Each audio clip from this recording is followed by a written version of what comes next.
King Arthur, Chapter 7. This is on page 446 of your textbook. The siege of Lancelot's castle in Britain is unsuccessful. He returns Guinevere to King Arthur, but Sir Gawain compels Arthur to follow Lancelot across the sea in order to continue the war.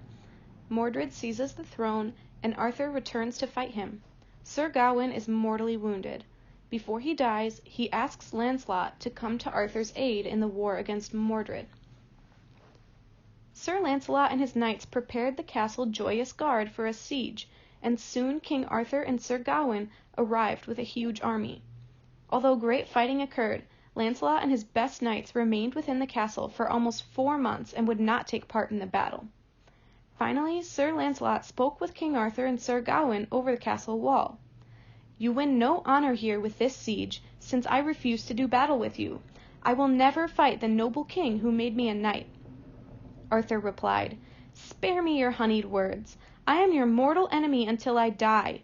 You have killed my good knights and relatives. You have slept with my queen for many years, and now, like a traitor, you have taken her from me by force." "Most noble lord and king," said Lancelot, "say whatever you wish to me, but I will not fight against you. I am sorry that I killed your knights, but I did so only to save my own life. And as for Queen Guinevere, of all the knights under heaven, only you or Gawain could charge me with being a traitor and yet live. I will defend the queen's honor against any other knight alive, for she is as true to you as any lady living is to her lord. It is true that the queen has treated me kindly and has cherished me more than any other knight, but then I have deserved her favor. In your anger, more than once you would have had her burned, and I have saved her from the judgment and the flames. Then you loved me and thanked me and were loyal to me." Lancelot continued, "I would have lost my honor if I had let the queen burn for my deeds. I have always taken her part in quarrels with others. How then could I leave her undefended when this quarrel concerned me? So, my good and gracious lord, take your queen and honor her, for she is both true and good." "You are a false knight," Sir Gawain exclaimed. "I will never think shameful thoughts of the queen. But what cause did you have to kill my brothers? They were not even armed." "I know that you will not accept my excuse," Sir Lancelot replied, "but by the faith I owe to the high order of knighthood, I did not mean to kill them." "You lie, cowardly knight," cried Gawain. "I will fight you as long as I live, until one of us kills the other." "From the moment I learned of their deaths," said Lancelot, "I knew that I would never again have your friendship, and that you would cause my noble lord, King Arthur, ever to be my mortal enemy. If it were not for your abiding anger, I believed that I would again be in my king's good graces." Sir Lancelot was indeed correct. The noble King Arthur would have welcomed his queen and made his peace with that valiant knight if Sir Gawain had permitted it. But Gawain's anger was implacable, and he led many of Arthur's knights to call Lancelot a false, cowardly knight. To preserve his honor, Sir Lancelot was forced to leave the castle and fight for his good name. He pleaded with King Arthur and Sir Gawain to leave the field, but Gawain said that they had come to fight. Lancelot instructed his knights to fight everyone except those two.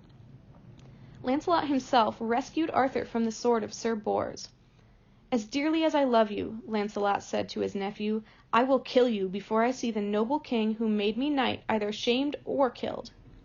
As Lancelot put Arthur back on his horse, tears flowed from the king's eyes, for he knew that Sir Lancelot was more noble than any other man. "Alas, that this war ever began," he moaned. Finally, news of the war reached the Pope in Rome. He sent King Arthur a papal order commanding him to accept his queen and make peace with Sir Lancelot. Gawain agreed that Guinevere should return to Arthur, but he would not permit the king to make peace with Lancelot. Sir Lancelot rode with Queen Guinevere to King Arthur's castle in Carlisle. An escort of 100 knights, each clothed in green velvet and carrying an olive branch as a token of peace, accompanied Lancelot and the queen, who were dressed in white and gold. When they arrived at Carlisle Castle, Lancelot and Guinevere knelt before Arthur in the presence of Gawain and many great lords. "My most honored king," Lancelot said, "it was never my thought to withhold your queen from you. My only desire was to save her from danger. I am 1,000-fold happier bringing her here than I was taking her away." He continued, "If any knight, except for you, my lord, dares to say that Queen Guinevere is other than true to you, I, Sir Launcelot of the Lake, will defend her good name. You have listened to liars, and they have caused this argument between us. Without the might of God on my side, unarmed and surprised as I was, I could never have killed 13 armed knights who were determined to kill me. Remember how well I have always served you, and favor me with your goodwill." "The king may make his peace with you if he chooses," said Gawain, "but I will never forgive you for killing my brothers. If you were not here under the Pope's command, I would fight you right now to prove that you have been false to both my uncle and me. Know that I will prove it once you have left Britain, wherever I find you. You must leave this land within 2 weeks." Launcelot then said to Guinevere, so that everyone could hear him, "Madam, I must now depart from you and this noble fellowship forever. However, if any false tongues slander you, send me word and I will defend you." He kissed the queen and said, "Now let us see who will dare speak against the queen and say that she is not true to my lord Arthur." With these words, Sir Launcelot handed Queen Guinevere to King Arthur and left the court. Neither king nor duke nor earl nor knight nor maiden nor lady could hold back a flood of tears. Only Sir Gawain remained unmoved, for his hatred of Launcelot was implacable. King Arthur's heart ached with sorrow for his country. He knew that from this time forth his kingdom would be torn with debate and strife. The Fellowship of the Round Table had brought responsible leaders to Britain. Without that fellowship to sustain them, duke would fight duke, baron would fight baron, and knight would fight knight. Sir Launcelot returned to his lands across the sea. King Arthur and Sir Gawain prepared to follow him with a huge army. Arthur decided to leave Britain in the care of his nephew, Sir Mordred. Mordred had virtues, but loyalty was not among them. He schemed to reign in King Arthur's place and marry Queen Guinevere, whom he loved. Arthur was unaware of Mordred's evil plans. He left Mordred in control of all he possessed, his queen, his land, and his people. Then he left to fight Sir Launcelot, for he would remain loyal to Sir Gawain, and Gawain's heart was set on vengeance. For 6 months Gawain fought Launcelot's knights, but Launcelot refused to appear and contest with him. Many knights were slaughtered on both sides.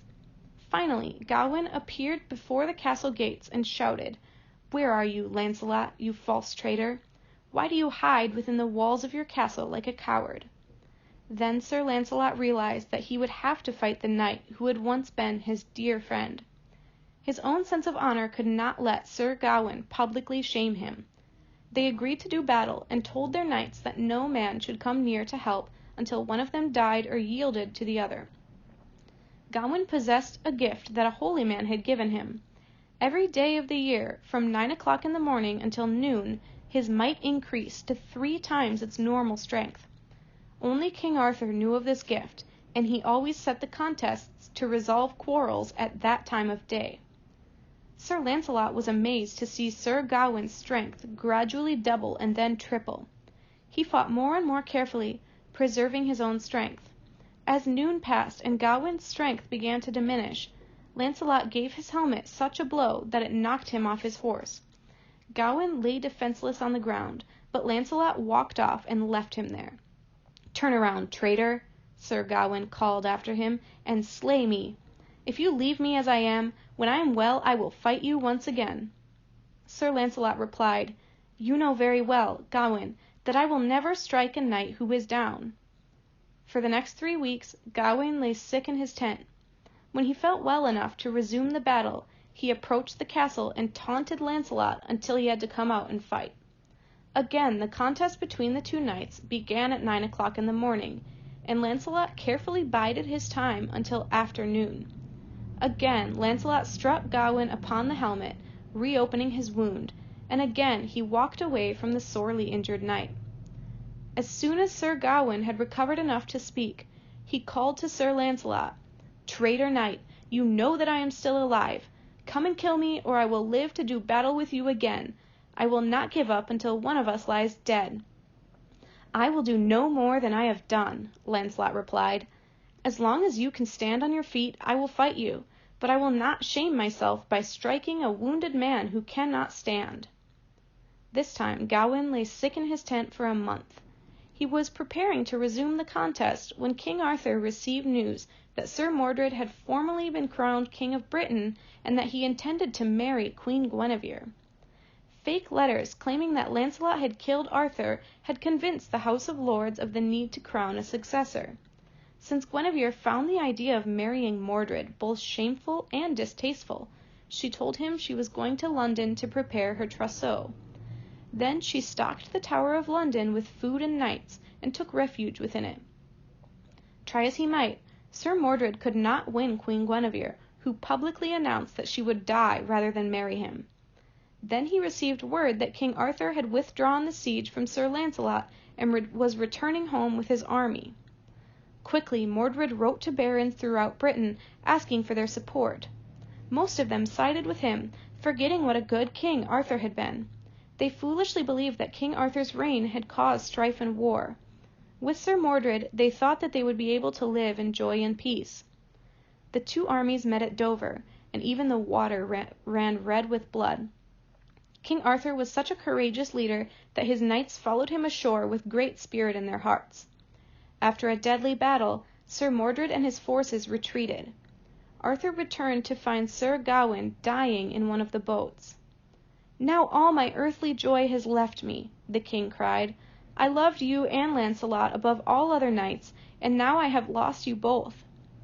"Dear uncle, my lord and king," Gawain said, "I am dying because of my own rash judgment. Lancelot's wound is killing me. If he were still at your side, this unhappy war would never have begun. When I set you against him, I caused the destruction of your kingdom. I beg you, give me paper, pen, and ink, that I may write to Lancelot in my own hand." Gawain wrote to Lancelot of Mordred's treachery, Guinevere's seclusion, Arthur's need for help, and his own impending death. He publicly cleared Sir Lancelot of blame, and asked him to return to Britain to help Arthur and to visit Gawain's own tomb. When his letter was finished, Sir Gawain told King Arthur to send for Sir Lancelot and to cherish him above all other knights. Gawain was given the last rites, and then he died.